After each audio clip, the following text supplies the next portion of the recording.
சூர்யா ரொம்ப நாளாக மனசில் போட்டு அரிச்சிட்டே இருக்குது. இந்த சந்தர்ப்பத்தில் அது சொல்லணுமா வேணாமான்னு தெரியல. இது ரொம்ப நாளாக மனசில் போட்டு அரிச்சிட்டே இருக்குது. எடுக்கும்போது அதில் 4 ப்ரொடியூசர், அதில் ஒரு பையன் கொஞ்சம் வயசு தான், சூர்யா வயசு தான் இருக்கும். வெங்கி நாராயண் பேர், ஒன் ஆஃப் த ப்ரொடியூசர். அப்போ தான் 1 வருஷம் இருக்குது கல்யாணம் ஆகி. திடீர்னு அந்த பையன் தவறிட்டாப்புல. நான் வெங்கி நம்மளை விட்டு போயிட்டாருன்னு சொல்லி வர்ற வழியில் கொஞ்சம் டிலே ஆகி வந்துகிட்டே இருக்கிறபோது இடையில எதுவும் சூர்யாட்டேருந்து ஃபோனே வரல. அடுத்த ஒரு வார்த்தை வருது, திரும்ப ஃபோன் வருது சூர்யாட்டேருந்து. ஆனால் வெங்கி பெசன் நகர் வந்துட்டாரு, வெங்கி பெசன் நகர் வந்துட்டாரு, பாடின்னு சொல்ல மாட்டேன்றான். இல்லையே சூர்யா பேச மாட்டான். என் கார்த்தி நிறையா பேசுகிற ஆள், நான் நிறையா பேசுகிற ஆள். நீங்கள் பொதுவாகவே பேசக்கூடிய ஆள் கிடையாது. ஏன்னா நீங்களும் மணிரத்னம் சார் இருக்காரு, அவர் பல நிகழ்ச்சிக்கு நான் போயிருக்கிறேன். பாதிராஜா பேசுவார், மகேந்திரன் பேசுவார், இருக்கிறவங்கெல்லாம் முக்கி இவர் படத்தை பற்றி பரமாக பேசுவார். நான் இந்த இவர் ஃபங்க்ஷனுக்கு போயிருக்கிறேன். கடைசியில் ஏற்போனா மணிரத்னம் பேசுவாங்க, அனைவருக்கும் வணக்கம், ஏதோ பண்ணியிருக்கேன் வணக்கம்ன்றவார், இவ்வளோதான் பேசுவார் அவர். சார் என்ன சார் அநியாயம் பண்ணி இவ்வளோ பேர் பேசியிருக்கானா, பேர் சொல்லியாவது நன்றி சொல்லாமன்னா ஒன்றும் சொல்ல மாட்டேன். ஏதோ பண்ணியிருக்கேன் நன்றி வணக்கம்ன்றவார். அந்த மாதிரி என் படம் பேசு, நான் ஏன் பேசணும் பாரு. கிட்டத்தட்ட உங்கள் ஜாதி தான் இந்த மனுஷனும் வாயை திறந்து பேசவே மாட்டார். அதனால் வாயை கிண்டுறதுக்காகவே நான் கேள்வி கேட்டுருக்கேன்.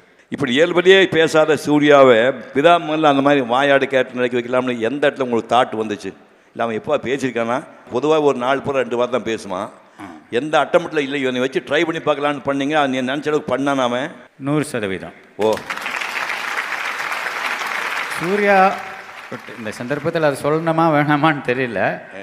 இது ரொம்ப நாளாக மனசில் போட்டு அரிச்சிட்டே இருக்குது. வெளியே யார்கிட்டையாவது யார்கிட்டையாவது ஒருத்தட்ட ஷேர் பண்ணணும்னு சொல்லிட்டு இந்த சபையில் அதை நான் பகிர்ந்துக்கிறதுக்கு ஆசைப்பட்றேன்.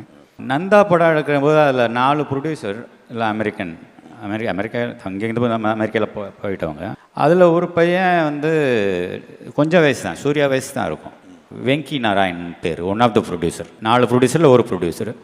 திடீர்னு அவனுக்கு இந்த படம் முடிஞ்சு போனதுக்கப்புறம் அங்கே மைண்டில் ஏதோ ஒரு ப்ராப்ளம் ஆஃப் ஆகிடுச்சு மைண்டு. ஸோ என்ன வியாதினே கண்டுபிடிக்க முடியல. அப்போ தான் 1 வருஷம் இருக்குது கல்யாணம் ஆகி. ஸோ அங்கே அமெரிக்காவிலே கண்டுபிடிக்க முடியலன்னொடனே சரி இங்கேயே சேஃபாக இருக்கட்டும்னு சொல்லி இங்கே தனியாக வீடு எடுத்து ஈஸியாரில் இருந்தான். யாரையுமே இங்கே ஞாபகம் இருக்காது. திடீர்னு ஞாபகம் வந்தால் கூப்பிடுவான். அந்த மாதிரி நான் ஒரு தடவை உடம்பு முடியலன்னு சொல்லி நான் பார்க்க போயிருந்தேன். அப்படியே என்னையே அப்படி பார்த்துட்டே இருந்துட்டு 1 2 3 4 5ன்னு கவுண்ட் பண்ணிவிட்டு, நீங்கள் பாலா தானே அப்படின்னு. ஆமாம் அப்படின்னு. அப்புறம் அது வேறு இதெல்லாம் பேசிகிட்டு இருக்கும்போது திரும்ப ஆஃப் ஆகிடும். திரும்ப அப்புறம் நம்ம படத்தில் நடித்தார் இல்லையா, 1 2 3 4 5 சூர்யா, அவர்கிட்ட எனக்கு அப்பாயின்மெண்ட் வாங்கி கொடுக்கணுமா, ஆசையாக இருக்குது பார்க்குறதுக்கு. நான் சூர்யாவுக்கு ஃபோன் பண்ணி, வீடு இங்கே இருக்குது, வந்துடுவான், கார் இருக்குது, வந்துடுவான், ஒரு டைம் சொல்லு, நான் கூப்பிட்டு வந்துடுறேன் சார் சொல்லி சொன்னேன். நான் சொல்கிறேண்ணா அப்படின்னு சொல்லிவிட்டு அடுத்த நாள் காலையில் நேராக அங்கேயே போயிட்டான் சூர்யா. அவனை பார்க்கவே, அவன் வர வேண்டாம், நான் போய் பார்க்குறேன்னு சொல்லிட்டு என்கிட்டையும் சொல்லலை. நேராக அங்கே போய் பார்த்து அதே மாதிரி கொஞ்சம் நேரம் 1 மணி நேரம் 2 மணி நேரம் பேசிகிட்டு இருந்தது. அவனோட இதெல்லாம் கேட்டு தெரிஞ்சுக்கிட்டு கொஞ்சம் ஆறுதல் படுத்திட்டு உற்சாகப்படுத்திட்டு வந்துட்டான். அடுத்த ஒரு 10 நாள் 15 நாள் அல்லது 1 மாதம் 2 மாதம் சரியாக ஞாபகம் இல்லை எனக்கு, அந்த பையன் தவறிட்டாப்புல. ரொம்ப ரொம்ப ரொம்ப பெருமைப்படணும், அவ்வளோதான் சொல்ல முடியும். நன்றி. 25 ஆண்டுகள் சினிமா வாழ்க்கையை நீங்கள் பொதுவாக கற்றுக்கிட்ட விஷயம் தான் இருக்குதா? எனக்கு இந்த சுரேஷ் காமாட்சியோட வற்புறுத்தலின் பேரில் தான் இந்த விழாவுக்கே எனக்கு அதில் மொத்தத்தில் உட்காந்து என்னை ஒருத்தன்னு சொல்கிறது கொஞ்சம் கூச்சமாக இருக்குது. அந்த அளவுக்கு நம்ம ஒன்றும் பண்ணலையே அப்படின்ற ஒரு, அது உங்கள் தன்னடக்கத்தை சொல்லுது. தன்னடக்கம் இல்லை, தன்னடக்கம் இல்லை, நான் நிஜமாகவே உணர்ந்து சொல்கிறேன். சரி, மகிழ்ச்சி. நீங்கள் சென்னை வரும்போது எப்படி பார்த்தாலும் உங்களுக்கு ஒரு 20 வயசு 22 வயசு இருக்கலாம். நிறைய கனவுகளோடு சென்னை வந்திருக்கீங்க. இப்போ 25 வருஷங்களில் பல வித்தியாசமான படங்கள் கொடுத்துருக்கீங்க. நீங்கள் எந்த கனவோட சென்னை வந்தீங்களே அந்த கனவு நிறைவேறித்தான் நினைக்கிறீங்களா? இன்னும் நிறைவேறல சார். மகிழ்ச்சி. இன்னும் தொடர்வார். இன்னும் 25 வருஷம் இருக்குது. வாழ்த்துக்கள், அட்வான்ஸ் வாழ்த்துக்கள். வணங்கான் மாபெரும் வெற்றி பெற உங்கள் அறிவியல் சாவிலே மீண்டும் ஒரு முறை நன்றி அறிவித்து விடைபெறுகின்றேன். நன்றி, வணக்கம். நான் உங்கள்கிட்ட சொல்லிக்கிறது, உதவி இயக்குநர்கள், technicians, directors, music director GV, Sam CS, இப்படி மற்ற சம்மந்தப்பட்ட முக்கிய விருந்தினர்கள் எல்லாருக்கும் இது ஒரு முக்கியமான நிகழ்வாக எடுத்து நீங்கள் வந்ததுக்காக என்னுடைய தாழ்மையான நன்றியை உங்கள் பாதத்தில் நான் சமர்ப்பிக்கிறேன். நன்றி. இந்த அழகிய தருணத்தில் முக்கியமான ஒருவரை தான் இந்த மேடைக்கு நாங்கள் அழைக்க போகிறோம். இவரை பற்றி சொல்லணும்னா ஒரு நல்ல படத்தை தயாரிக்கிறது மட்டும் இல்லாமல் அந்த நல்ல திரைப்படம் மக்கள்கிட்ட நல்லபடியாக போய் சேர வேண்டும். அதில் எத்தனை பிரச்சனைகள் வந்தாலும் எல்லா தளத்திலையுமே இறங்கி அந்த படத்தை கண்டிப்பாக போராடி திரையரங்குகளுக்கு கொண்டு வருவார். புரட்சிகரமான நடிகர்கள் நிறைய பேரை பார்த்துருக்கோம். புரட்சிகரமான ஒரு தயாரிப்பாளர்.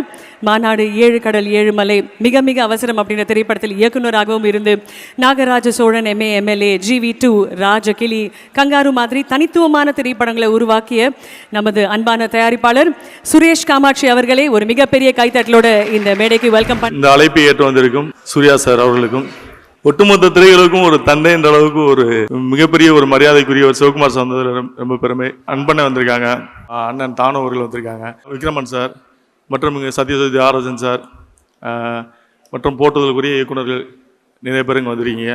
உங்கள் அனைவருக்கும் எனது பேரன்பும் நன்றியும். வணங்கான ஆடியோ ஃபங்க்ஷன் நாங்கள் பிளான் பண்ணும்போது நண்பர் சதீஷன் சொன்னாப்புல டிசம்பர் 10 வந்து பாலானோட சேது படம் வந்து 25 வருஷம் ஆச்சுன்னு சொன்னார். அப்போ நாங்கள் உடனே முடிவெடுத்து இதை வந்து நம்ம கொண்டாடுவோம் அப்படின்னு சொல்லி ஒரு முடிவு எடுத்தோம். அப்போ நான் பாலானன்கிட்ட டிஸ்கஸ் பண்ணேன், ஆனால் இந்த மாதிரி 25ஆவது வருஷம் உங்களுக்கு இந்த விழாவை நம்ம கொண்டாடணும் அப்படின்னேன். அப்போ பாலானன் கேட்டார், சரி நம்ம என்ன சாதிச்சிட்டோம்னு சொல்லி 25 வருஷம் கொண்டாடணும்னு சொல்கிறேன் அப்படின்னாரு. அப்போ தான் முடிவு எடுத்தேன், அதை கண்டிப்பாக கொண்டாடியே ஆகணும் அப்படின்னு. ஏன்னா அவர் என்ன சாதிச்சோம்ன்றதை அவருக்கு நினைவூட்ட வேண்டிய கடமை நமக்கு இருக்குது அப்படின்றதுக்காகவே இந்த விழா கொண்டாடணும்னு சொல்லி நம்ம முடிவு எடுத்தோம். பாலாண்ணனை பற்றி சொல்லணும்னா ஒரு குறுகிய காலத்தில் வந்து ஒரு மிகப்பெரிய சாதனை பண்ணக்கூடிய ஒரு கலைஞன் சொல்லலாம். விருப்பு வெறுப்புகளை தாண்டி நாம் நேசிக்கக்கூடிய ஒரு மிகப்பெரிய கலைஞர். அவருடைய உலகத்திலிருந்து இன்னொரு மனிதரின் உலகத்துக்குள்ளே புகுந்து வெளியேறக்கூடிய ஒரு ஆற்றல் மிக்க படைப்பாளி தான் பாலாண்ணன்.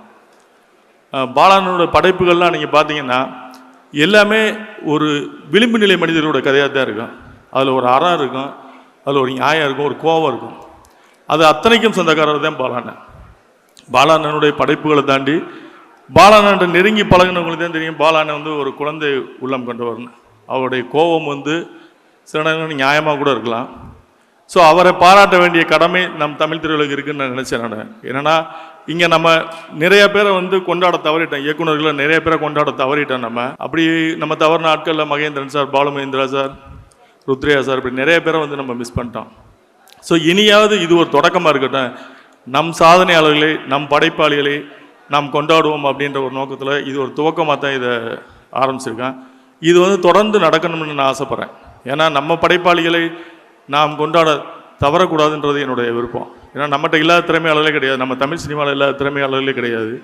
ஸோ நம்ம கொண்டாடப்பட வேண்டியவர்கள் இங்கே நிறைய பேர் இருக்காங்க. அவங்களுடைய சாதனைகளை நம்ம வந்து அவங்க வாழ்கிற காலத்திலே அவங்கள பாராட்டிடணும்னு ஆசைப்பட்றேன் நான். ஸோ அதனால தான் இந்த விழா ஏற்பாடு. இதற்கு இந்த மழையும் பொருட்படுத்தாது எங்களை அழைப்பை ஏற்று இவ்வளோ பேர் நீங்கள் வந்திருக்கீங்க. உங்களுக்கு எப்படி நன்றின்னு சொல்லி ஒரு வார்த்தையில் கடந்துட முடியாது. உங்கள் அனைவருக்கும் எனது பேரன்பும் நன்றியும். என்னை கருவாப்பையன் தான் கூப்பிடுவேன். நான் முதல் பயன்படுத்தின கார் அது என் தம்பி எனக்கு கொடுத்தது தான். எங்களுக்குள்ள சண்டை இருக்குது. நான் ஒரு